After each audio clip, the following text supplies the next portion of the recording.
Have you ever stood beside someone you love and felt them slip away? Have you ever whispered goodbye, even when your heart screamed for one more moment? If so, this message is for you.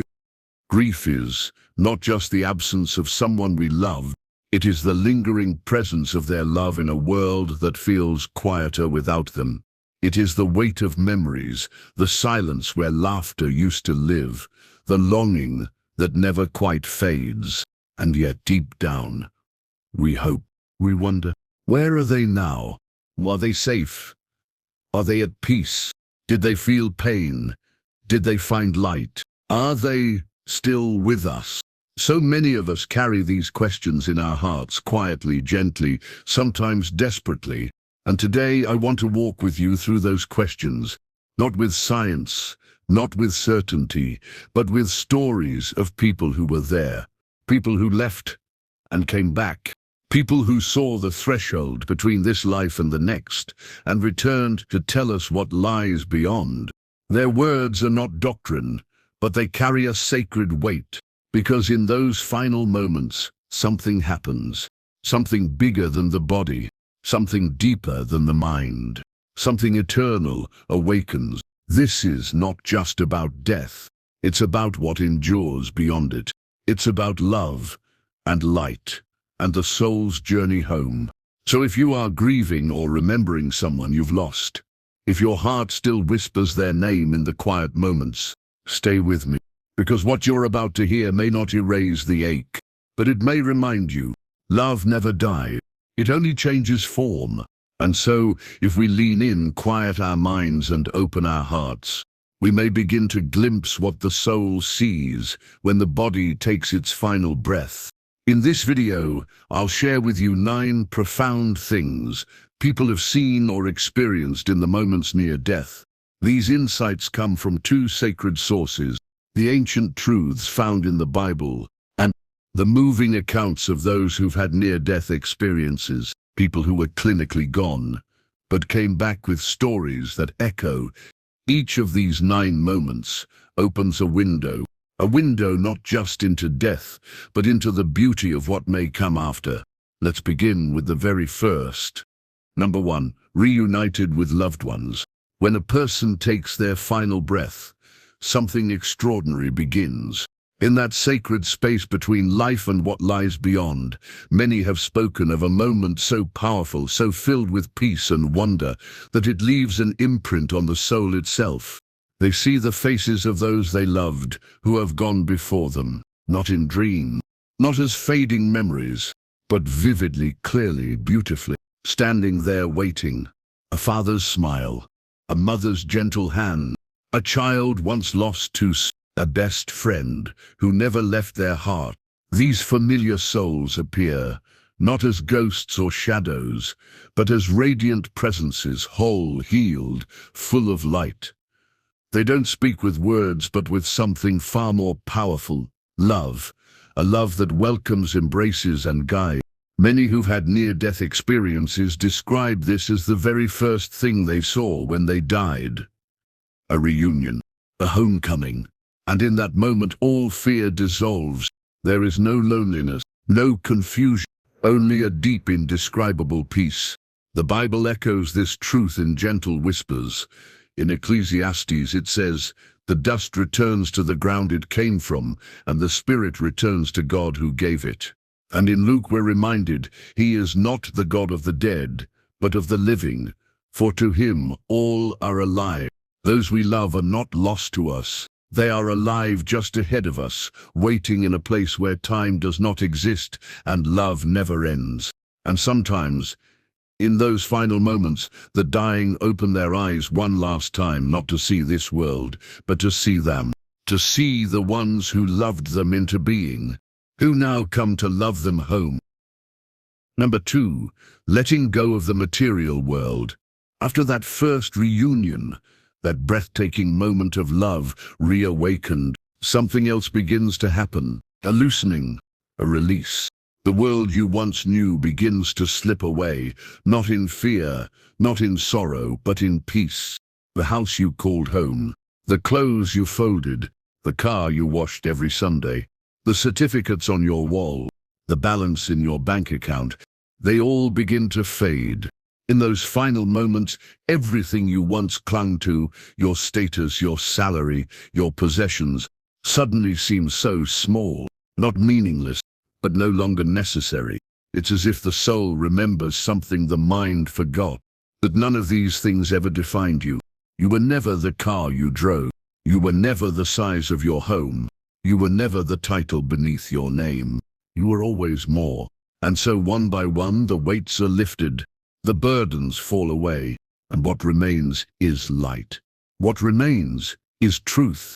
You begin to see your life not in things, but in moments. Not in what you owned, but in what you gave.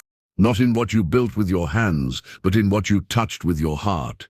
It's not a loss, it's a liberation, a final gift. Because in letting go of the material, the soul becomes free. Free to move forward, free to rise, free to become what it always was, whole, weightless, and eternal. Number 3. Seeing their own body from above.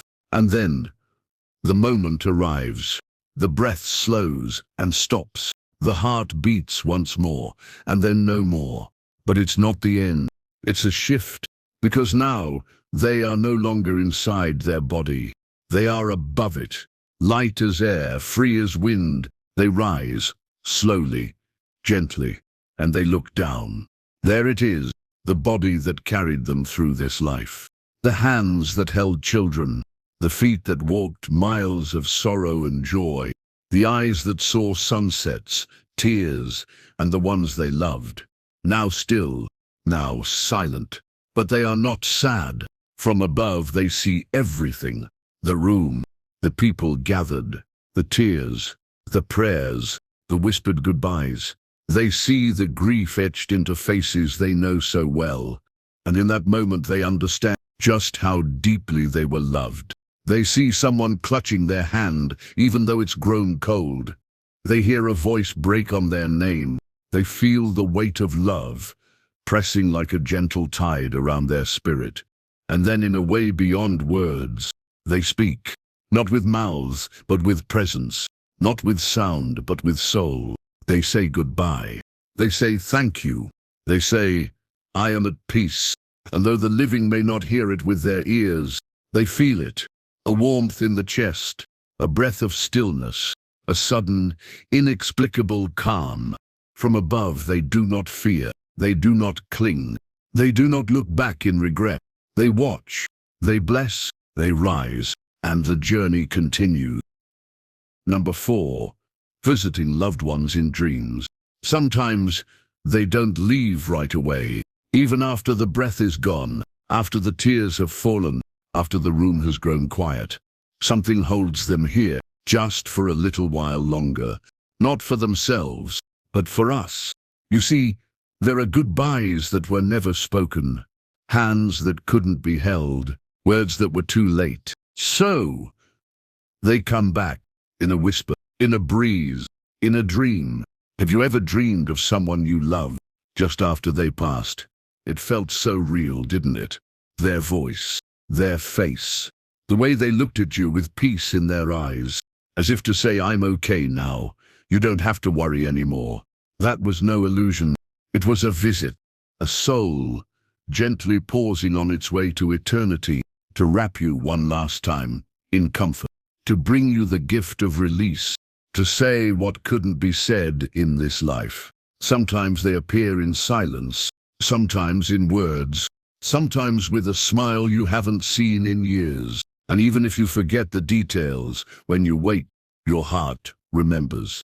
There's a strange calm, a quiet warmth, a knowing that lingers through the day. It was real. It is real. Because love does not end with death. It reaches backward one last time, so the living can breathe a little easier, and the soul can move forward, unburdened. These visits are not farewells. They are promises. I loved you then. I love you still. And I will see you again. Number 5. Seeing life as a movie. And then comes the moment when everything is revealed, not by others, not through judgment or shame, but through truth. gentle, honest, and deeply personal. The soul begins to see, as if watching from the stillness of eternity, the story of its own life, not in fragments, but as a whole, a movie of memory, the first cries of birth, the warmth of a mother's arms, laughter echoing across childhood summers, first love, first loss, the hands you held, the words you said and the ones you didn't, moments long forgotten come rushing back, not to punish, but to remind you of who you were, what you chose, what you gave, and what you became. You see the faces of those you touched, the lives you entered, the hearts you may have healed or hurt. You feel their feelings. You see the ripples of your presence in the world, and you ask yourself, did I love well? Did I live with meaning? Did I become who I was meant to be? And here's the grace. This is not a trial. This is not a verdict. This is understanding. This is the soul, remembering what it came here to learn. You realize the most ordinary moments were the most sacred. The quiet acts of kindness, the whispered prayers, the forgiveness that took courage. They mattered. They all mattered. This life review is not meant to break you. It is meant to set you free, to show you that even when you stumbled, you grew. Even when you failed, you learned. And even when you forgot who you were, love never did. And now, seeing it all, the full picture, you begin to let go, with gratitude, with peace, because you understand your life wasn't perfect, but it was real, and it was yours, and somehow, that was always enough. Number 6, encounter with the light. And then, there is light, not the light of the sun, not the glow of a candle, but something deeper, brighter, wider than the sky, yet closer than breath. It does not burn. It does not blind. It welcomes. For a moment, time stands still.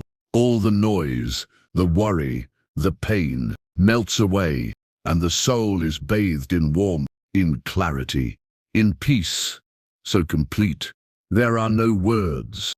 This is the moment so many have described. In near-death experiences, a great light at the end of a tunnel, or sometimes all around them, a light that feels like home, not a place, a presence. You don't run toward it. You're drawn, like a child to their mother's arms, like a river flowing back to the sea. And in that light, everything makes sense. The fear you once carried, gone. The anger, the regrets, the wounds, dissolved. What's left is you, the truest you, the part that was always meant to return. Some say they saw colors they'd never seen before. Some heard music that didn't sound like sound at all, but like truth itself, vibrating through the soul. And in this light, you know you are loved, not because of what you did, not because of what you believe, but because you exist. And that is enough. In Christian faith, this light is God, the source of all life, all joy, all peace. It is written, God is light, and in him there is no darkness at all. And so the light is not just a destination, it is a reunion. It is the place you came from, and the place you're returning to. As you surrender into it, you feel no more resistance, no more clinging, only rest. And you understand, this was what you were always moving toward. Not death, but life in its purest, most radiant form. Number 7, discovering the purpose of life. In the stillness beyond the light, another revelation begins to unfold. The soul, now free from the noise of the world, starts to see what was once hidden, not by darkness, but by distraction. The purpose of life. Not in grand achievement, not in wealth, not in titles, but in something deeper, something eternal. You begin to understand. Nothing in your life was random. Not the laughter, not the heartbreak, not even the silence. Every moment was part of a design, a lesson, a step in your soul's becoming. The pain that once felt pointless now shines with purpose. The delays that frustrated you, the losses that shattered you, They all taught you something you could not have learned otherwise. It wasn't punishment. It was preparation.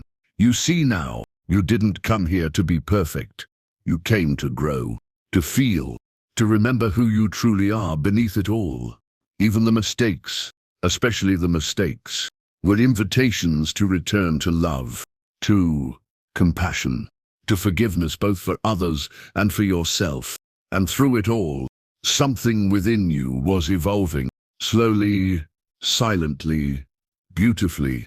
The soul that now stands in the light is wiser, soft, stronger than the one who first entered the world. You realize you didn't fail at life. You lived it, fully, honestly, bravely. And that was always the purpose, to become who you were always meant to be. Number 8. Seeing the afterlife.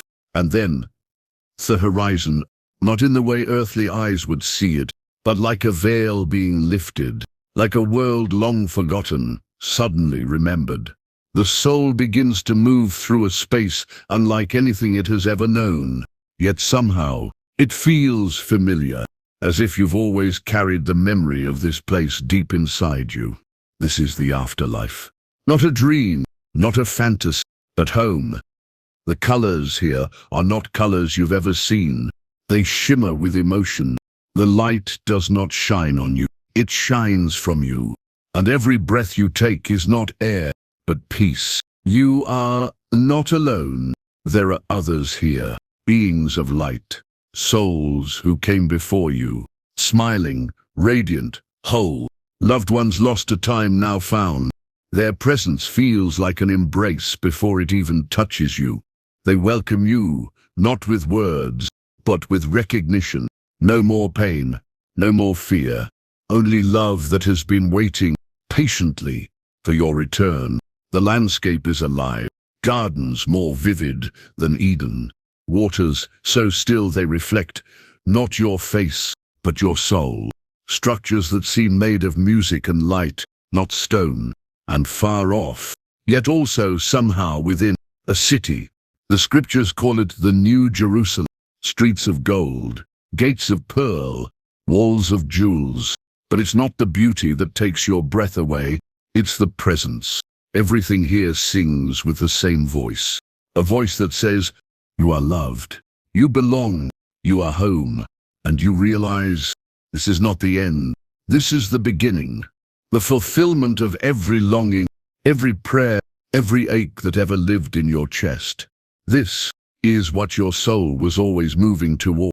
And here in this place beyond time, everything broken becomes whole. Everything lost is found.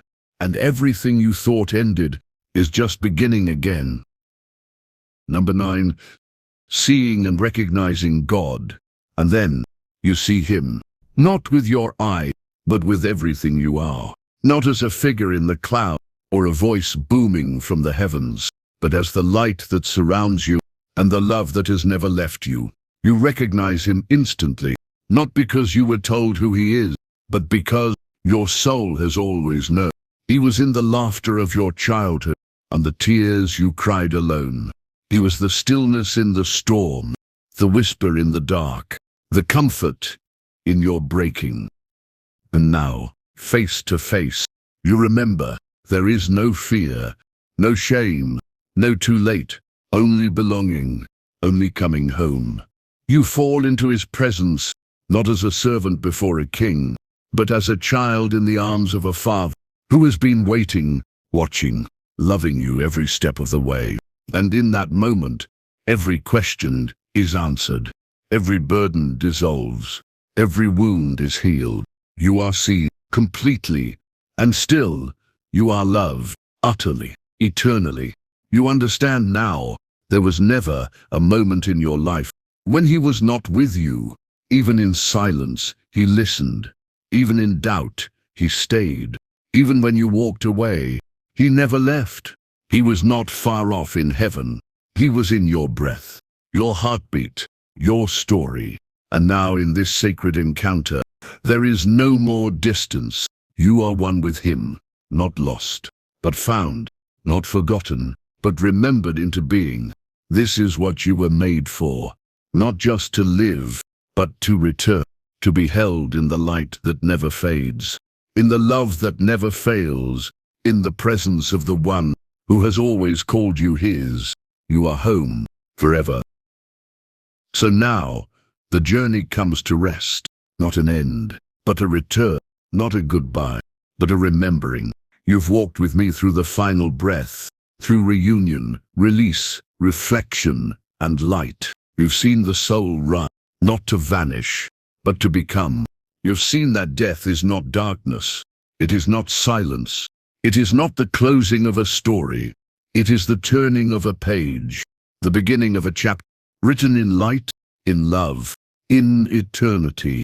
If you are grieving today, if someone you love is no longer by your side, let this remind you, they are not gone. They are simply ahead of you. They walk now where pain cannot reach them, where time no longer separates, where love is the language and peace is the air. And though you may miss their voice, their laughter, their touch, they are not far. Close your eyes, breathe deep, listen. Can you feel it? The love remains. It always will. And when your own day comes, when your story here is done, you will rise too, into the light, into the arms that have never stopped waiting. Until then, live fully, love deeply, forgive freely, and remember, you are part of something far greater than you can see. The soul is eternal, love never dies, and the light is already within you. Thank you for listening. May peace walk with you.